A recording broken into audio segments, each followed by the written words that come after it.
Bienvenidos al séptimo programa de Son Muchas Cosas, un programa que le tengo preparado a todos ustedes porque hoy viene a visitarnos una mujer bella, periodista, pero que además es hija de alguien que estoy seguro que todos ustedes le tienen mucho cariño.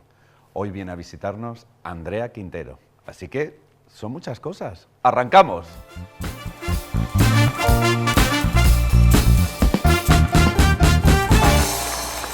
Pues bienvenidos otro día más a este programa, Son Muchas Cosas, un programa que está hecho para todos ustedes con mucho cariño y hoy especialmente nervioso, incrédulo, osado, porque esto es una osadía traer la invitada que he traído hoy, y es que hoy tenemos a nada más y nada menos que a Andrea Quintero. Andrea Quintero. Hola, ¿qué tal? Qué placer tenerte aquí. Encantadísima, Qué la placer verdad, estoy saludarte. súper a gusto. Este ambiente me hace sentir muy bien, muy a gusto. Andrea Quintero, como les anunciaba antes en la entradilla del programa, es una periodista, como pueden ver, una sevillana guapísima, pero es que además, y esto hay que decirlo, es que es hija del gran Jesús Quintero. Casi nada. Casi nada. ¡Qué barbaridad! Qué suerte más grande. Qué suerte más grande y Sí. para mí, que yo no soy periodista, yo soy actor y de repente decidí hacer un programa. Yo recuerdo, siendo muy joven, que yo veía todas las semanas los programas de tu padre y afortunadamente a día de hoy en RTV Play podemos volver a disfrutarlo. Sí. Vamos a hablar de tu padre, evidentemente, pero a mí me interesa mucho el conocerte, el que la gente te conozcan y bueno, que me cuentes. Lo primero, sobre todo, ¿en qué momento estás? ¿Cómo te sientes? Pues la verdad es que estoy en un momento de mucha paz, ¿no? Que yo creo que es lo que más se acerca a la felicidad, que la felicidad no existe, lo sabemos, más allá de ciertos momentos, pero esa sensación de tranquilidad, de satisfacción en el momento vital, de aprovechar y agradecer todo lo que la vida te trae, incluso lo que es un poco regular y entenderlo como un aprendizaje y estar satisfecha, yo creo que es lo que más se parece a la felicidad, así que creo que estoy en un momento muy feliz. Qué maravilla, qué maravilla. Sí. Andrea, eres periodista, estudiaste en la Universidad Autónoma de Barcelona. Así es, sí. ¿Cómo una sevillana se va a... Ahora dime que va en tren y ya me matas. Solía ir mucho en avión más bien, sí, con mi cartelito. No, esto es porque mi madre es catalana, bueno, es charnega, yo siempre utilizo esa palabra porque la quiero reivindicar y me parece maravillosa. Preciosa. Sí, tradicionalmente, para quien no lo sepa, pues siempre ha sido un insulto, pero a mí me parece un motivo de honra, creo que define a gran parte de la población de Cataluña y mi familia materna es charnega. Provienen de Almería. Entonces, yo nací en Sevilla, los primeros años de vida estuve en Sevilla, pero cuando mis padres se separaron, mi madre volvió a Barcelona, ¿no? Y estudié allí, toda mi vida entre Sevilla y Barcelona, yendo a Sevilla cada vez que podía y siempre muy enamorada de esa ciudad, siempre con una nostalgia dentro. Nunca quiero estar lejos, pero al final la vida te lleva por donde te lleva. Y estudié en la Universidad Autónoma de Barcelona, eso además lo tenía muy claro, que si estudiaba periodismo finalmente, a mí me interesaba mucho la literatura. Entonces fue ahí un tira y afloja con mi padre también. Claro. Porque tú tienes que ser periodista, porque tal, y yo, bueno, pero es que la literatura luego puedo ejercer igual, papá, si yo le intentaba convencer, ¿no? Y yo creo que tenía también en la espinita de que él no era de carrera, él no había estudiado la carrera, él sacó su oposición en Radio Nacional, pero entonces no era una carrera. Pero eran más de oficio y más leídos que mi padre, pocos. Por eso, porque de repente dices literatura y también me encaja. Sí, total. ¿No? Pero yo creo que le apetecía también ver un poco, yo creo que le apetecía indignarse, enterándose bien de cuál era el currículum, porque la verdad que servía para eso. Y eso te dicen y no te dicen lo otro y no se enseñan, pero ¿cómo que una asignatura de entrevista en toda la carrera? ¿Pero eso cómo va a ser? Y yo creo que era como para tenerme infiltrada en la carrera.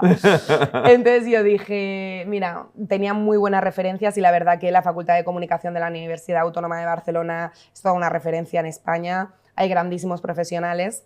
Y entonces yo lo eché un poco en manos de eso. Digo, si me da la nota de corte para ir a la pública, voy a la autónoma y me meto en periodismo. Y dice, no, si no, literatura. O sea, si no, significa que literatura. Nada, él iba ahí él a piñón fijo. A piñón fijo. Pero al final, mira, conseguí entrar y hice la carrera y la verdad me gustó muchísimo. Me ayudó a enamorarme más de la profesión, también a idealizarla más y a que el tortazo fuese más grande cuando salí al mercado laboral. Pero bueno, la verdad que no me arrepiento, fueron años que me construyeron muchísimo. Y me alegro mucho de haber estudiado en la universidad pública también. Qué importante, ¿no? Muchísimo. La enseñanza pública. Sí. Qué importante. Y luego porque también hay, o sea, yo creo que un periodista está muy bien que tenga conciencia de clase y de lo que es el mundo en realidad, ¿no? Y cuanto más cerca de la realidad esté, mejor profesional saldrá de allí, ¿no? Muchas veces yo creo que educarse en esa sensibilidad y en esa empatía y en ese conocimiento de la vida real es muy importante para ser un buen profesional. Y eso me lo dio mucho haber estudiado donde estudié. Bueno, pero aún así, aunque no hubiese sido en ese caso, tener el referente que tienes de padre tan especial, tan único, porque Jesús Quintero ha sido único, será inimitable, irrepetible. Sí. Qué complicado, ¿no? El decir, me voy a dedicar al periodismo, pero ahí tengo el listón. Claro, y yo me alejé muchísimo también por eso. O sea, sí que es cierto que cuando yo tenía una gran vocación de comunicar, la he tenido siempre, me ha gustado mucho, pero evidentemente al final yo creía en ese tipo de comunicación, ¿no? Y yo no veía dónde iba a tener el sitio para eso. Y que por las cosas que tenía que transigir para llegar hasta ahí, yo no me sentía preparada, ¿no? Porque sentía que no estaba haciendo justicia a lo que creía. Y al final he tenido el privilegio, que creo que es un privilegio, de poder mantenerme férrea en esos valores y decir, bueno, pues como no quiero transigir con esto, me dedico a otra cosa. Eso sí que lo quiero decir porque es verdad, a veces yo creo que es muy elitista decir, no, porque un periodista que a lo mejor está haciendo algo que éticamente es cuestionable, es que a lo mejor no tiene otra manera de alimentar a su familia. Claro, entonces, con eso tampoco quiero ser dogmática. Pero como yo he podido dedicarme a otra cosa y me he podido dedicar durante mucho tiempo a la comunicación corporativa hasta que yo he sentido que llegaban esas oportunidades que me permitían ejercer esta profesión tan bella desde un lugar en el que me sentía cómoda, pues cuando ha llegado el momento lo he hecho y también he tenido pues que trabajarme muchos miedos, ¿no? Y de alguna manera esa sombra, ¿no?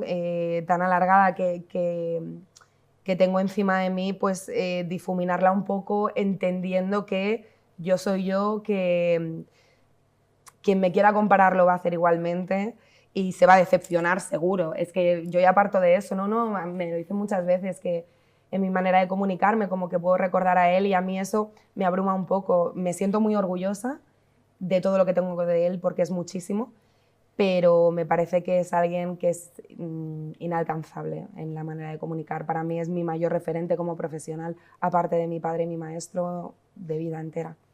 Qué bueno, qué bonito lo que cuentas. Yo cuando me planteé el que vinieses, aprovecho para darte las gracias por haber aceptado la invitación. Evidentemente íbamos a hablar de tu padre, lógicamente le nombraremos en algún momento y tal, pero a mí me interesaba mucho conocerte. Porque sí es cierto que conocía muy poco de ti. Entonces, bueno, uno tiene que ir, ¿sabes?, buscando y demás. Creo que estás haciendo ahora, o has creado un podcast que se llama La Colina del Loco, la radio que inventó Quintero. Sí. Y qué cierto es, ¿no? Porque el podcast ya lo inventó tu padre. Totalmente. O sea, el género de entrevista conversacional, ese estilo íntimo, distendido, ¿no? Es 100% Quintero. Es 100% Quintero desde sus inicios, ¿no? Esto surgió hace ya 2 años. Fue lo que me reenamoró de la radio. Ahora estoy en Radio Nacional, colaboro todas las noches con otra grandísima profesional y referente que es Isabel Gemio en El último tren y me enamoré muchísimo en ese proceso, ¿no? de Es que yo creo que para mí era muy importante, es que él me reconectó con la vocación, ¿no? Porque fue a raíz de eso. Eso es cuando yo me enteré que Radio Sevilla tenía guardadas más de 500 horas de entrevistas de mi padre de los años 80 en El Loco de la Colina, cuando él hizo algo absolutamente revolucionario, que es decir, no voy a hacer radio para toda España desde Sevilla, porque yo soy Sevilla, porque mi estilo es Sevilla, el arte en el que creo es este, y para hacer algo tan bello como la radio que él hacía necesitaba estar contagiado de esa belleza y necesitaba estar en su meca, que era Sevilla, ¿no? Y fue a Sevilla e hizo un programa, uno de los programas más oídos de la historia de nuestra radio, desde Sevilla. Y cuando yo me entero que existe ese testimonio, ¿no? de todos los más grandes, desde Borges hasta Lola Flores, Rocío Jurado, María Jiménez, todo el mundo, pero también un kiosquero, el último que cantó la prensa en Sevilla, el kiosquero de la Campana, allí también, Garbancito, La Esmeralda, personajes de la ciudad, Carlos Cano, no sé, es que me vienen a la cabeza tantísimos nombres que no quiero prescindir de ninguno porque todos me parecen de verdad importantísimos para entender quiénes hemos sido y quiénes seguimos siendo. Y entonces cuando escuché esas entrevistas, escuché una entrevista a Paco Gandía, una de las primeras que me puse, el humorista, y en esa otra entrevista, o sea, porque él mezclaba muchos personajes, ¿no? Y otro de los personajes, él le decía, mira, ¿tú crees que un chico de Huelva que decide irse a la ciudad, irse a Madrid y cambiar el sillón del psicoanalista por un micrófono y desde ahí dirigirse a los oyentes, ¿tú crees que eso es una historia? Y entonces el entrevistado, que era guionista, le dice, eso es una historia. Y cuando yo oí esa frase, entre las dos primeras cintas que escuché, digo, es que esto es una historia.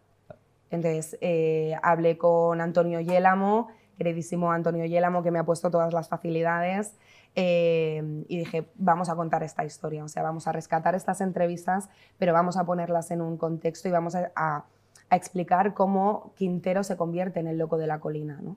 Que es el alter ego que luego le acompañó toda la vida, porque el resto de programas, salvo en televisión, sí que hizo el Loco de la Colina en televisión española, pero hizo Ratones Colorados, hizo El Perro Verde, que sabe nadie, que es una maravilla, donde aborda mucho el género documental, también Cuerda de Presos, hizo muchas cosas, pero siempre fue el Loco de la Colina. A mí me pareció un programón. Sí. ¡Buah! Irrepetible. De los que te zarandean, ¿sabes? Sí. Que te revuelven por dentro. Sí, y yo creo que además con muchísimo valor informativo y con muchísimo valor social y psicológico también, ¿no? Porque al final a veces tienes que enfrentarte al mal para entenderlo y para intentar prevenirlo, ¿no? Y también para entender que hasta en el mal hay luz a veces, ¿no? Porque te encontrabas a muchos presos que eran muy víctimas de sus circunstancias, ¿no? Claro. Que la vida les había llevado a eso, pero que en el fondo de ellos había bondad, ¿no? Y yo creo que era un programa que también te invitaba a hacer un ejercicio de empatía, que yo creo que eso es un punto en común con todas las entrevistas que empatizabas de mi padre, sí. Porque mucha gente que veía esos programas, perdona que te interrumpa, creo que se ponían en el lugar del preso y ¿qué hubiese hecho yo en esas circunstancias? Sí. Claro. Hay otros que simplemente son muy duros, ¿no? Pero que son una realidad y que existen. Hay hombres que dicen, no, claro, maté a mi mujer porque me hablaba mal. Y eso existe, y es una realidad. ¿Y de qué sirve esconderla? Hasta ayer, sin ir más claro, lejos. No, totalmente. Y entonces, bueno, a mí me parece un ejercicio periodístico brutal. Bueno, todo lo que él hizo. Entonces, nada, hacer ese documental sonoro, escuchar esas 500 horas, también a nivel personal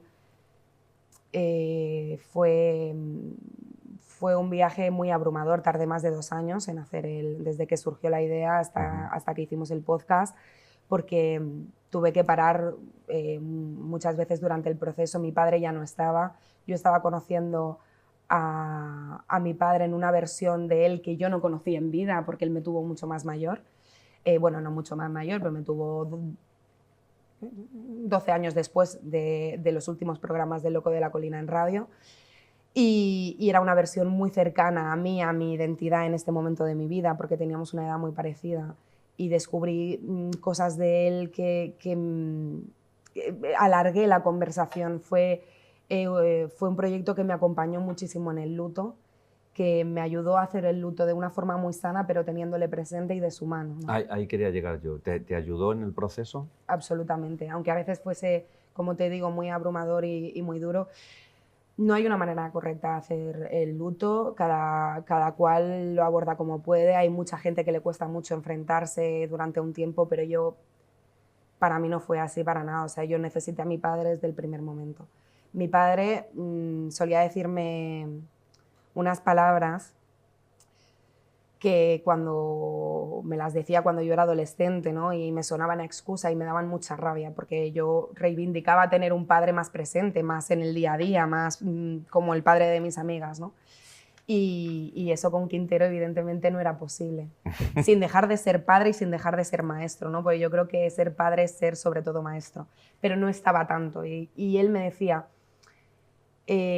algún día no estaré y el día que no esté agradecerás no haberme tenido durante tanto tiempo, porque gracias a eso me tendrás para siempre. Wow, wow, wow. Y decía, yo te quiero tener ahora, pero cuando se fue, fueron las primeras palabras que recordé. Y dije, pues que sea ya, ¿sabes? O sea, desde el primer momento.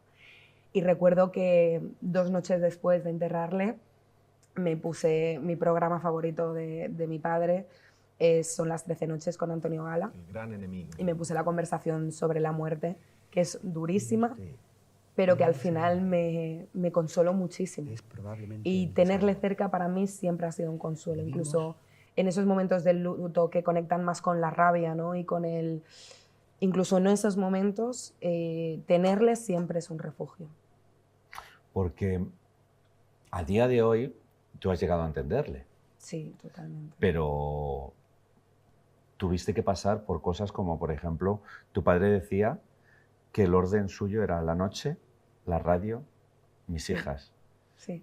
Eso... Pero le entiendes. Le entiendo. Claro. Es que, mira, y mi padre ha ayudado a tanta gente y ha sido padre de tantos que... Y cuando se fue sentí que las muestras de duelo que me daban y el pésame que me daba era tan real, era como una orfandad compartida. Y pudo llegar a tanta gente gracias a poner la radio primero. Y ha hecho tanto bien, y mensajes de gente muy joven que no lo ha visto en televisión, que lo ha descubierto en redes sociales, que ve las entrevistas en YouTube, en RTV Play, donde quiera que esté, y de donde no salgan nunca, porque... es tan necesario que se le siga escuchando. Y tanta gente que me ha dicho cosas muy fuertes, que le ha salvado la vida, que le ha ayudado a no sentirse solo en su sensibilidad, ni como un loco, ¿sabes? Sino como alguien extraordinario. Y que hayas dado tanto ha sido a costa de sacrificar mucho. Y nosotras como hijas, pues también hemos tenido que sacrificar su presencia, pero yo lo pongo en una balanza y a mí me compensa. Mira, Andrea, tu padre decía que hacer una buena entrevista es llevar al invitado de una manera gentil a lo que realmente es. Sí.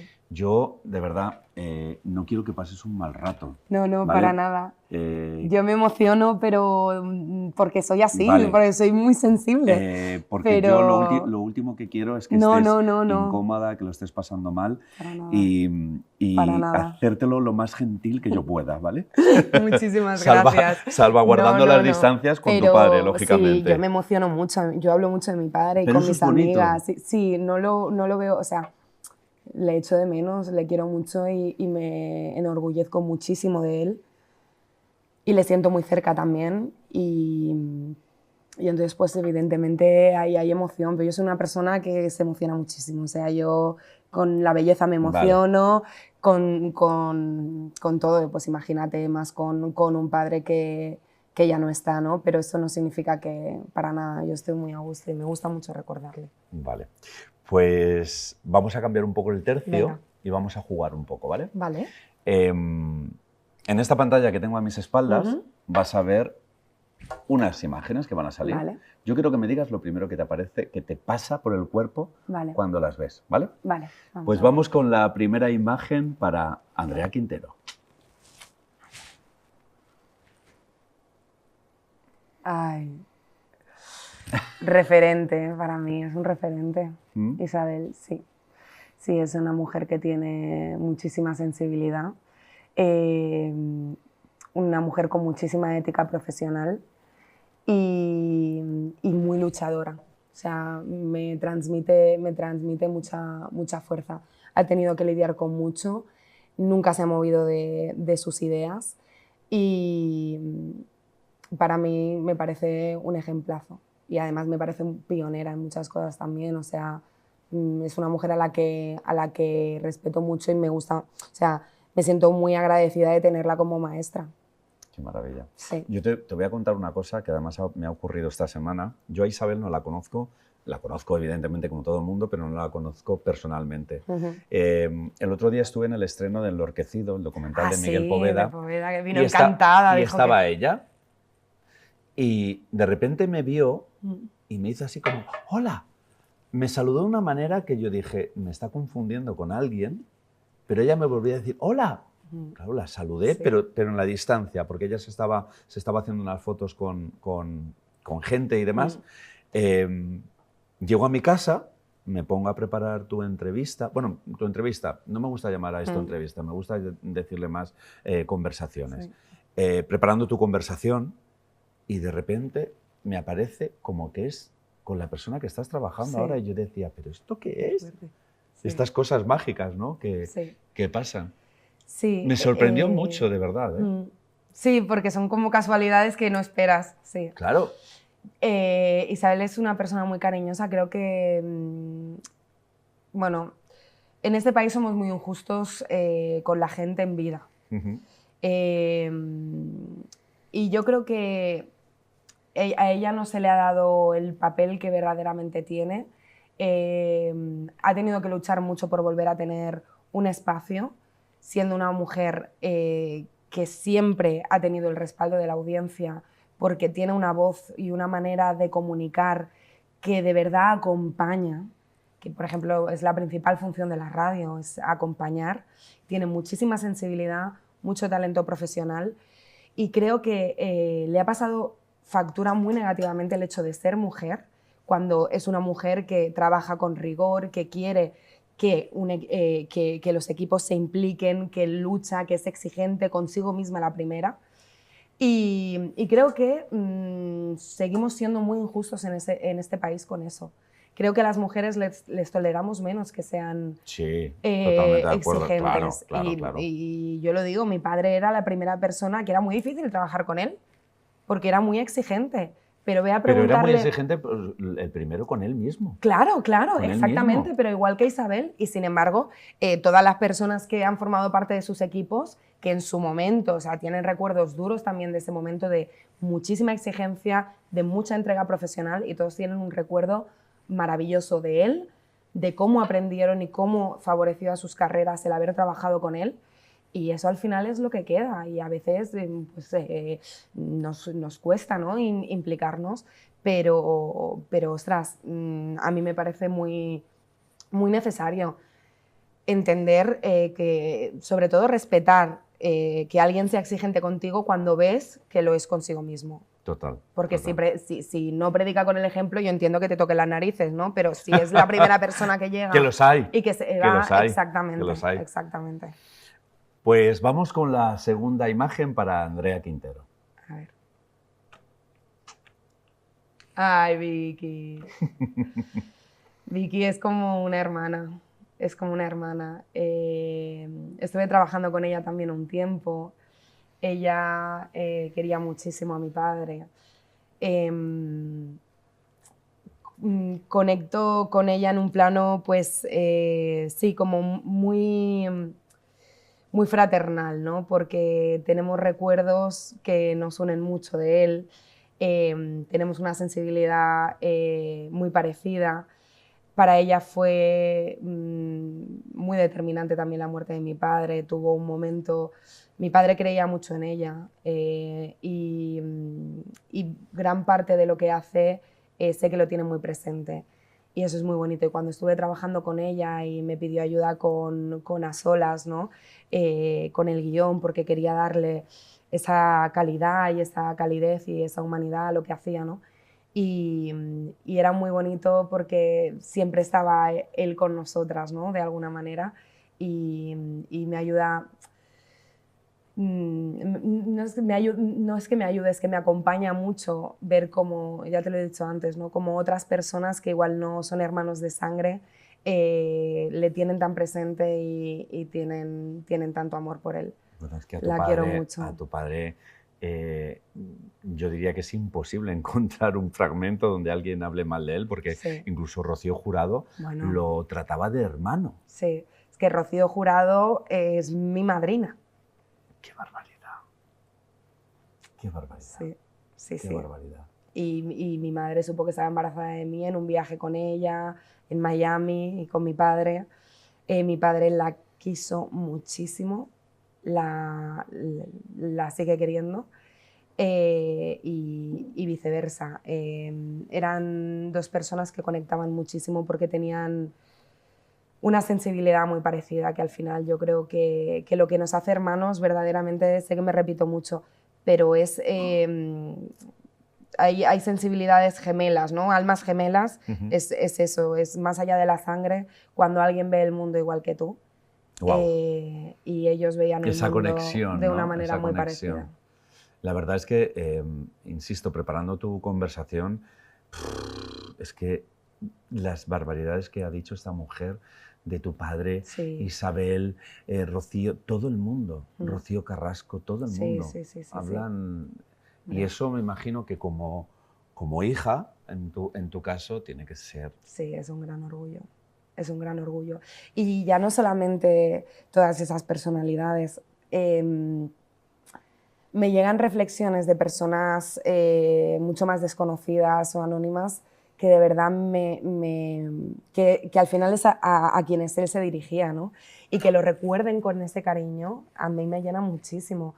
Recuerdo, es que lo recordaré siempre, no es la primera vez que lo digo, pero un comentario cuando él murió, se llenaron las redes sociales de mensajes, de amor, de cariño, de despedidas de verdad muy sinceras y muy, muy genuinas. Y había un comentario de una chica, alguien que se lo había tatuado, y alguien le comentaba, le decía, ay, qué bonito, tal, que a mí eso me impresiona mucho. Wow. Pero bueno, y un comentario decía, Jesús Quintero era como ese amigo de tus padres que aparece 2 vasaperas por tu casa y cuando aparece siempre te da un consejo que recuerdas toda la vida. Y que la gente joven de mi edad lo recuerde así, como un amigo de sus padres, como alguien de su familia, para mí es muy especial. Y de verdad me hace sentir muy agradecida. Y sí, o sea, es que la gente cuando se entera de quién soy hija es que se le cambia la cara, pero es que es verdad lo que veo. No es el querer por la mitomanía de... No, es que es una cosa de... Te entiendo porque me está pasando a mí hoy. Sí. Me está pasando a mí hoy que yo necesito descansar un momento y nos vamos a ir a publicidad unos minutitos y seguimos aquí porque necesito secarme. Nos vemos aquí. Son muchas cosas.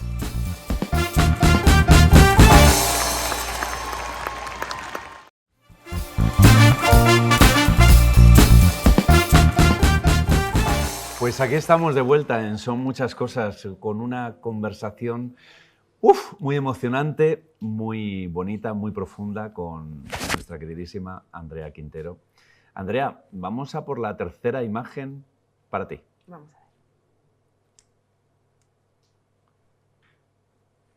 a ver. Hoy. Un sueño precioso. Un sueño precioso. Sueño compartido. Bueno, es que es el ejemplo, ¿no? de lo que mi padre quiso a su ciudad. Todas sus grandes ruinas se llaman Sevilla de una manera u otra. Montpensier y el teatro también. El teatro estaba condenado porque el teatro era muy chico y un teatro se ve que está estudiado, que tiene que tener X butacas y nosotras ya empezábamos con 20 menos.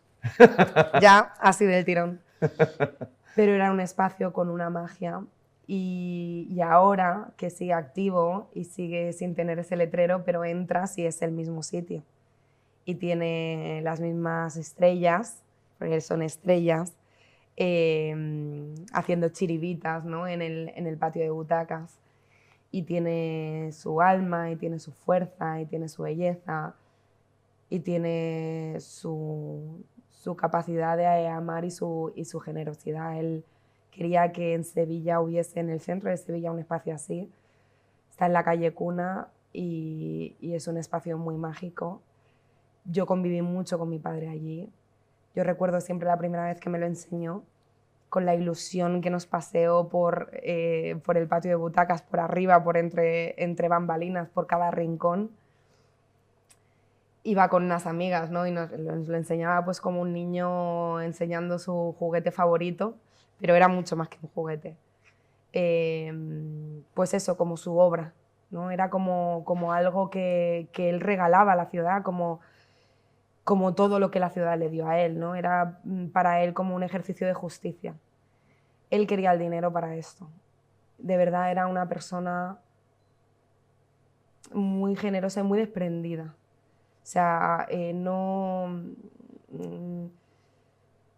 todo para lo que quería, o sea, era para crear más belleza y más fuentes de inspiración y lugares de convergencia entre artistas, entre pensadores y cosas que solo se le pasaban a él por la cabeza. Y ahora el patio de butacas se retira para atrás para que puedan haber mesas y un cabaret moderno y que luego se convierta en un plató y que a la vez arriba va a haber una escuela de maquilladores y una escuela de presentadores y aquí exposiciones y un piano bar. O sea, era de verdad una mente en constante ebullición siempre, ¿no?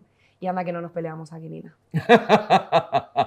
Que también. Que también, Que pues también, vamos, que era también. ingobernable, como debe ser un genio.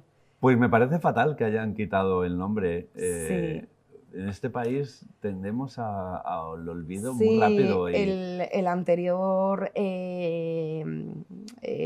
gestor, que es amigo, Alejandro, lo quería conservar y estábamos viendo a ver cómo hacíamos. Luego ha habido un cambio, es un teatro flamenco, sé que le quieren recordar también, aunque sea con una placa, porque es una cadena de teatros y ya tiene su nombre. Eso por supuesto tiene que estar, pero, Claro. pero vamos, que mi padre no tenga una calle en Sevilla todavía, a mí me parece muy fuerte. Llegará, pero me parece fuerte que todavía no haya salido adelante ese proyecto, porque es que formaba parte del paisaje de la ciudad y es que eso no lo digo yo. Quintero era Sevilla. Es que era Sevilla, pero es que quienes duden si se merece una calle, que escuchen el podcast Por y favor. que vean la presencia que le daba a la ciudad y cómo hablaba de su ciudad y cómo nos enamoró a todos de su ciudad, no solo a la gente cercana, Totalmente. a todos los oyentes, y la hizo universal para toda España como un patrimonio de belleza de todos, y cómo respetaba sus tradiciones y cómo la quería como a una hija y como a una madre. Y que no tenga una calle en Sevilla me parece muy fuerte y nunca perderé la oportunidad de decirlo. Porque hay que recordar que tu padre nació en Huelva.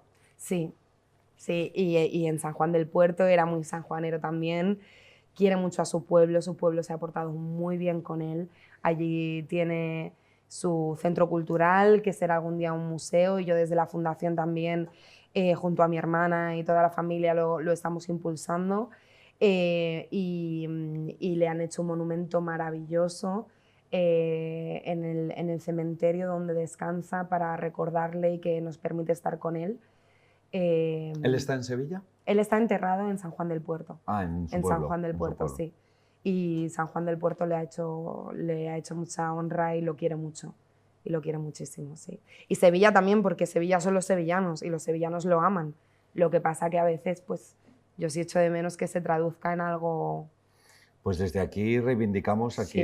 quien compete todo esto, que que ya está bien, que necesitamos una calle, una plaza, un parque, me da exactamente igual. Él diría pero que no- le da lo mismo. Sí. Él diría, todas las calles de Sevilla son mis calles. Todas- A él le da lo mismo, pero a mí no me da lo mismo.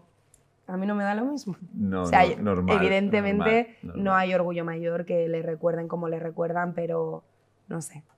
Si te sirve de consuelo, sé de mucha gente que sigue viendo Claro, El Perro Verde, El sí. Lobo de la Colina, todos esos Sí, sí, programas sí. míticos. Y eso, desde luego, es lo más importante y lo que más valoro. Míticos, míticos. Sí. Qué emocionante, Andrea. Sí. Mira, has dicho, de mi padre he heredado la sensibilidad, la escucha y la búsqueda de la profundidad. Sí. Sí. Para mí es lo más importante, ya no solo, pero cuando digo eso ya no me refiero solo a una dimensión profesional, sino a una dimensión humana. O sea, yo creo que la búsqueda de la verdad y de la belleza y de Dios, que para mí son tres cosas, tres palabras que son sinónimas, porque al final, desde la antigua Grecia, la belleza y la verdad y Dios son sinónimas entre sí. Y entender un poco, pues, por qué estamos aquí, saber disfrutar de las cosas con intensidad, ¿no? Vivir a lo ancho, ¿no? Como decía Gala, la vida es corta, entonces hay que hacerla ancha. Y yo creo que para hacerla ancha sí que tenemos que huir un poquito de la superficialidad, ¿no? Y cada día más, porque cada día vivimos más en la superficie, en lo rápido, ¿no? En lo líquido, como decía Bauman. Creo que al final lo que permanece está un poquito más para abajo y hay que escarbar ahí. Hay que escarbar. Sí. Porque escuchamos poco, ¿verdad? Sí, muy poco. Oímos mucho, Mm. pero escuchamos muy poco. Sí. Oímos mucho, pero es que al final de una manera en que se convierte en ruido, ¿sabes? Porque es tanto que al final es que no puedes distinguir una palabra de otra. Y además es que nos pasa una cosa, es que cada vez tenemos una coraza más sólida que nos separa del mundo. Cada vez somos más impermeables al otro, ¿no? Escuchamos al que piensa diferente ya con ese escudo, como pensando en la respuesta que le vamos a dar para quitarle la razón, ¿no? Y no permitimos ni queremos darnos cuenta que si en lugar de oír escuchamos y abiertos, sin pensar en una réplica, a lo mejor no somos tan diferentes del que tenemos enfrente, ¿no? A lo mejor encontramos un punto en común y que nos permite vivir más tranquilos y con más felicidad y con más empatía con los demás, ¿no? Y con más armonía, porque al final conectar con los que nos rodean nos permite una vida, pues eso, más armoniosa y pacífica, ¿no? Y más respetuosa, que no tienes por qué convencerte de lo que piensa el otro si tú tienes tu idea, pero dentro de esa idea y de esa abismal diferencia, decir, pues mira, en esto coincidimos y centrarnos más en lo que coincidimos que en lo que nos diferencia, hombre, yo creo que le vendría un poquito bien a la humanidad. Total, uf, Proceder me dejas sin palabras, Andrea, pero es que es tal cual. Premio Iris al mejor programa documental, El Loco, Los Silencios de Quintero. Sí. Eso es una maravilla. Sí. ¿Te gusta? Bueno, yo es que me lo he visto 2 veces. ¿Ah, sí? Me lo vi hace tiempo y me lo he visto pues hace 2 o 3 días. Sí, también fue una experiencia muy bonita. Y yo creo que sí que le hace bastante justicia al recuerdo. Totalmente. Ojalá lo hubiese dirigido él, pero bueno, igual sí que es complicado, ¿no? Cuando es en primera persona, pero bueno, yo creo que al final es un documental que se fundamenta en su archivo y eso no puede salir mal, porque su archivo es un tesoro. Yo creo que hemos podido retratarle con todas esas caras, ¿no? Él es un caleidoscopio. Y creo que es importante pues, destacar todo lo que destacamos, el sentido del humor, la tierra, la libertad, la rebeldía que siempre tuvo, ¿no? Y que tuvo hasta el final de sus días, la coherencia, que para mí es una de las cosas que que más admiro y que más me enorgullecen de él, y que me sorprendió mucho, ¿no? Cuando me enfrenté a aquellas cintas de los 80, porque digo, es que pensaba de la misma manera, ¿no? O sea, en lo fundamental, en lo fundamental. Evidentemente, todos tenemos que cambiar algunas cosas de nuestro pensamiento, porque si no, es que estamos en el mundo para no aprender nada, no tiene ningún sentido. Y hay que ir progresando, ¿no? Pero en los principios, en los valores, en lo fundamental siempre fue el mismo. Y no eso de que nos hacemos más conservadores, ¿no? Cuando nos hacemos más mayores, él no. Él siguió siendo un romántico que creía en la utopía y que creía que se podía hacer del mundo un lugar mejor, incluso en los momentos de más oscuridad o de más cinismo, porque al final del mundo, claro, si tú te estás diciendo continuamente que no se puede cambiar, que no estás viendo que no, pues al final tienes días que dices a tomar por saco, ¿no? Pero siempre rescataba esa esperanza y decía, yo voy a seguir luchando por ello. Aunque el mundo me diga que es imposible, yo sigo luchando por ello.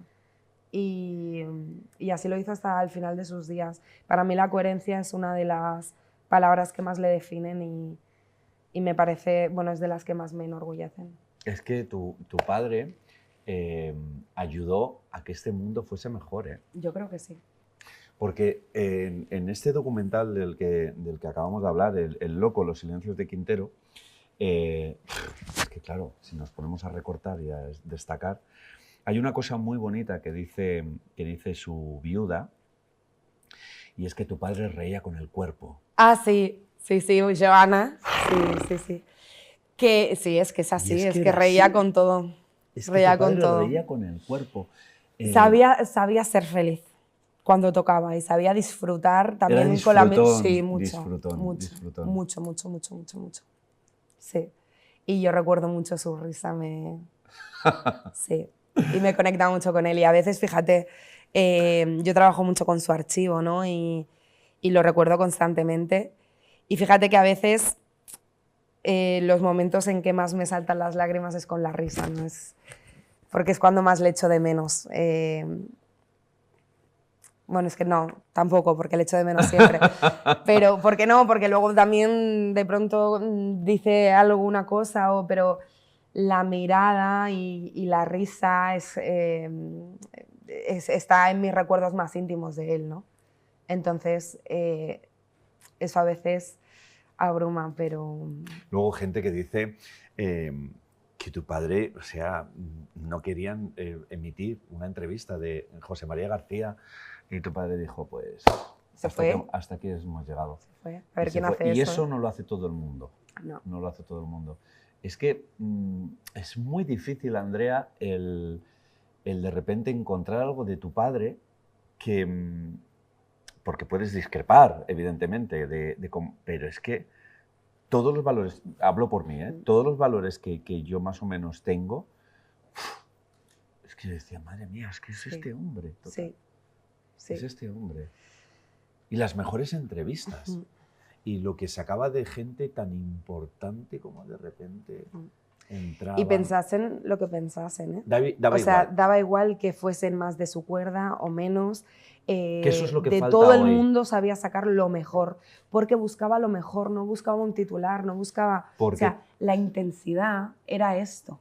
Sí. Aquí ponía el foco, en una mirada de verdad, y sabía que de una conversación lo más importante es lo que dicen las palabras, pero también lo que dice esto. Entonces no necesitaba un titular escabroso, no necesitaba preguntarle por algo que se hiciese sentir incómodo para que el otro ya se ponga así, se te cruce y deje de ser verdad. O sea, él... de verdad, de todo el mundo, hasta de la gente que aparentemente era más contraria,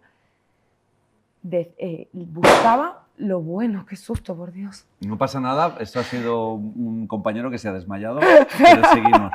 ¡Wow!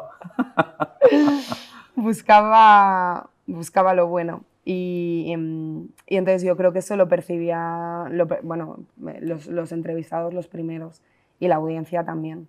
Y al final por eso era un oasis, ¿no? En medio de un desierto de ruido. Era ese lugar que te conectaba con lo humano. Yo quiero volver a Andrea. Volvamos. ¿Qué es lo que ¿Qué es lo que quieres hacer que todavía no has hecho? ¿O que ya has hecho, pero lo quieres seguir haciendo? ¿O... Hay muchas cosas. Hay Es que muchas son muchas cosas. cosas, Andrea. Es que la vida son muchas oportunidades que tienen que venir, ¿no? Tengo muchas ganas de ser madre. Tengo muchas ganas de dar vida, sí. Fíjate que esto es algo que con el luto me costaba reconectar con eso, ¿eh? Porque eso, y yo creo que todo el mundo que haya perdido a alguien, un padre o una madre, cuando te planteas tener hijos, te duele mucho saber que no van a poder conocer a tus padres, ¿no? A mi madre sí, gracias a Dios la van a poder conocer y disfrutar, pero a mi padre no, y durante un tiempo tuve eso un poco apagado, pero lo estoy recuperando. Pero lo van a poder conocer. Sí, van a poder sí, ver no, mucho. sí. Van a poder escucharle, van a poder Es más verle. que él no pueda conocerles a ellos. Ya. Aquí. Ya. Porque yo sí creo que algún día sí.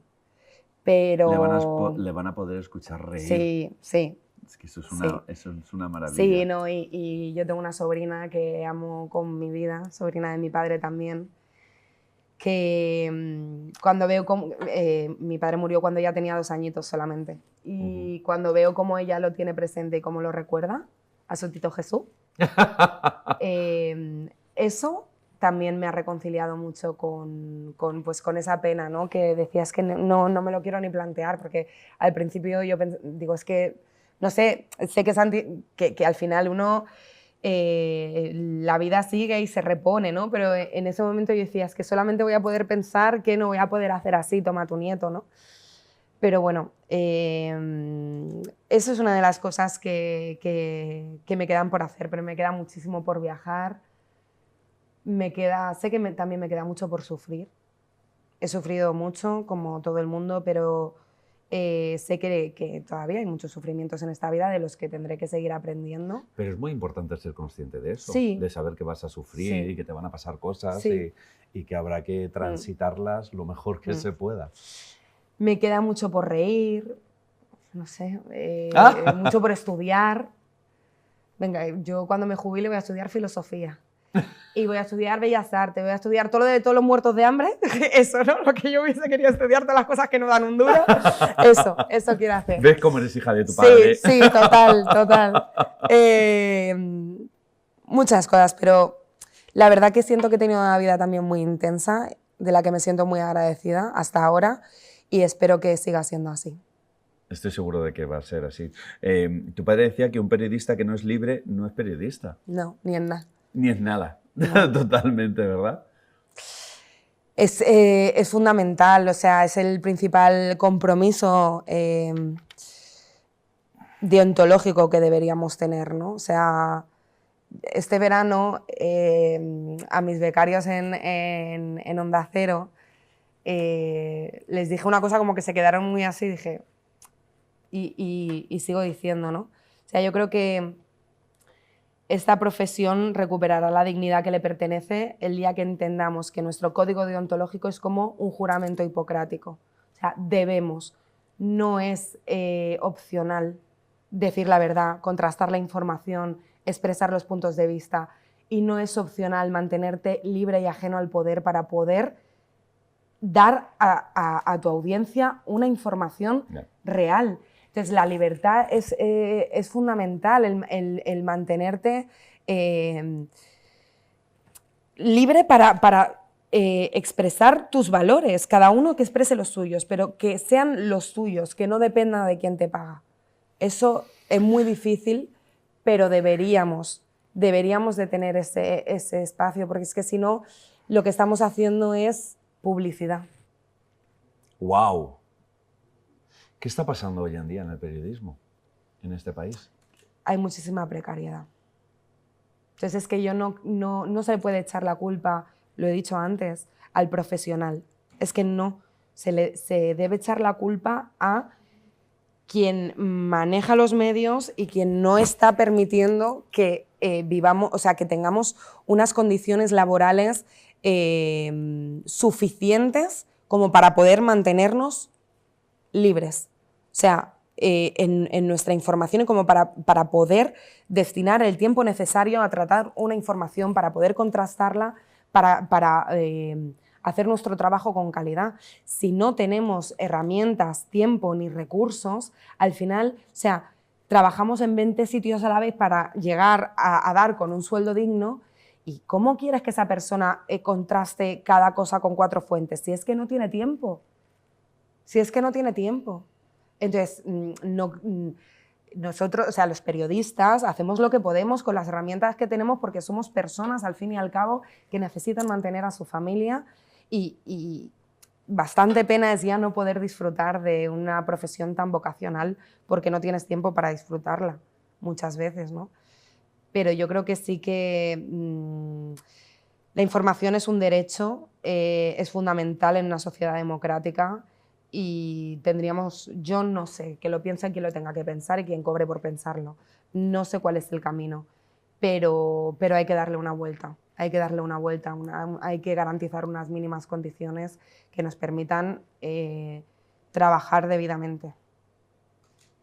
¿Dónde te podemos escuchar? ¿Por las noches? Por las noches en Radio Nacional con Isabel Gemio. También escribo para el magazine La Vanguardia, a veces hago entrevistas, me gusta mucho escribir, yo siempre he sido muy de escribir. El podcast lo recomiendo a todo el mundo, La Colina del Loco, yo creo que les va a gustar mucho. Tanto si lo conocieron en esta época como si no. Si lo conocieron indudablemente porque les va a transportar a su juventud y a esos años, ¿no? Tan difíciles y tan maravillosos y tan libres, por otra parte, aunque parezca que no, ¿no? Y si no, van a descubrir que todo lo que creen que se está inventando ahora, mi padre ya lo inventó. Que luego a veces eso también es importante para ponernos en nuestro sitio un poquito, ¿no? Porque no creemos que hemos descubierto la sopa de ajo. No. Pero no, yo creo que la gente se sorprende mucho y dice, hostia, ¿de verdad en los 80 estaban diciendo esto? Y bueno, pues más cositas. Por donde la vida me quiera ir llevando, yo voy diciendo sí. Qué bueno. Yo, fíjate, para cerrar un poco también, esas entrevistas que tenía tu padre con Antonio Gala, eso es mítico, es oro. Cómo tu padre le pinchaba. Sí. Cómo el otro reaccionaba, Sí. que había veces que parecía que estaban enfadados. No. Sobre todo Antonio parecía como que no sé cuántos, ¿sabes? Cómo le contestaba. Sí, y luego a mí me hace mucha gracia porque mi padre coincidía mucho más con Antonio de lo que aparentaba, ¿no? Pero siempre buscaba ponerse en ese punto de confrontación como para sacarle la chicha. Sí. Yo digo, son conversaciones cómico-filosóficas porque tienen ese punto, pero es que es brillante, o sea, es genial, pinipón, pero luego me hace mucha gracia porque de verdad tenían valores mucho más parecidos. Y mi padre luego con cualquier otra persona era un romántico. Y se sentaba con Gala y era un cínico. Eso no se lo cree nadie. Claro. Pero es la manera, es verdad. Es que si tú me dices, y yo estoy sí, nada, y tienes razón, no, pero si yo te digo lo contrario de lo que sé que piensas, claro tú ahí te defiendes y sacas. Y eso es una maravilla. Eso se grabó en Sevilla, como no podía ser de otra manera. Claro. Encima durante una Semana Santa. De hecho, en algunas entrevistas se escuchan las campanas. Ah, qué bueno. Sí. Y yo creo que también influyó mucho, fíjate, esa mística que les rodeaba y ese olor para llevarles a ese punto. Esas conversaciones son muy especiales. Dos grandes. Andrea, me has hecho la persona más feliz del mundo. Me alegro Te muchísimo de que mucho lo hayas disfrutado, de verdad. Gracias por invitarme. He estado muy a gusto. Ha sido muy emocionante esta conversación contigo. Qué maravilla ser hija de quien eres. Sí. Qué me siento muy afortunada. De persona eres y te lo agradezco en el alma. Gracias por todo este tiempo, por hacerme sentir tan cómoda. Enhorabuena por el formato, de verdad, me parece maravilloso. Y por escuchar y por dejar que la conversación fluya. He estado muy a gusto, de verdad. Gracias de corazón. Gracias. Y a ustedes, pues nada, pletórico, lleno de emoción y de amor y de alegría. Nos vemos en el próximo programa, aquí en Son Muchas Cosas. Les vigilo.